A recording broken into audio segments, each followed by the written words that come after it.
ನಮ್ಮ ಸಭಾಗೃಹದ ಹೊರಗಡೆಯೂ ಕೂಡ ಅನೇಕ ಜನ ಇದ್ದಾರೆ. ಅವರು ಕೂಡ ಸಭೆಯ ಒಳಗಡೆಗೆ ಬಂದು ವೇದಿಕೆಗೆ ಆಗಮಿಸಬೇಕು.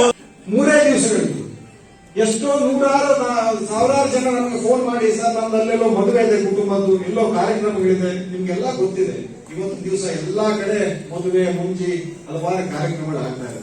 ನಮ್ಮ ಆತ್ಮೀಯ ವಿ.ಎಸ್. ಪಾಟೀಲ್ ಅವರು ಸ್ವಾರಸ್ಯಕರ ವಿಚಾರಗಳನ್ನೆಲ್ಲ ಹೇಳಿದ್ರು. ನಮ್ಮ ತಂದೆಯವರು ಜಿಲ್ಲಾಧ್ಯಕ್ಷರು, ಬಿಜೆಪಿ ಜಿಲ್ಲಾಧ್ಯಕ್ಷರ ಪ್ರಕಾರ ವಿ.ಎಸ್. ಪಾಟೀಲ್ ಅವರನ್ನ ಬಿಜೆಪಿ ಬರ್ಮಾಡ್ಕೊಂಡ್ರು. ಈ ವಿ.ಎಸ್. ಪಾಟೀಲ್ ಅವರು ಬಹಳಷ್ಟು ಕಾಲ ನಂತರ ನಮ್ಮನ್ನ ಕಾಂಗ್ರೆಸ್ ಬರ್ಮಾಡ್ಕೊಳ್ಳುವಂತ ಪರಿಸ್ಥಿತಿ ಇವತ್ತು ಎದುರಾಗಿದೆ. ನಮ್ಮ ತಂದೆಯವರಿಗೆ ಆ ಪಕ್ಷದ ಪ್ರಮುಖರಿಂದಾನೇ ಆದಂತ ಅನ್ಯಾಯ, ಅವರು ನಡೆಸ್ಕೊತಿರುವಂತಹ ರೀತಿ, ನಮ್ಮ ಕಾರ್ಯಕರ್ತರಿಗೆ ಸಮಾಧಾನ ತರದೇ ಇರುವಂತಹ ವಿಚಾರದಿಂದ ಬಹಳ 4-5 ತಿಂಗಳಿಂದ ಈ ಊಹಾಪೋಹಗಳನ್ನ ನಾವೆಲ್ಲ ಕೇಳಿದ್ವಿ. ಅದಕ್ಕೆ ಅಂತಿಮವಾಗಿ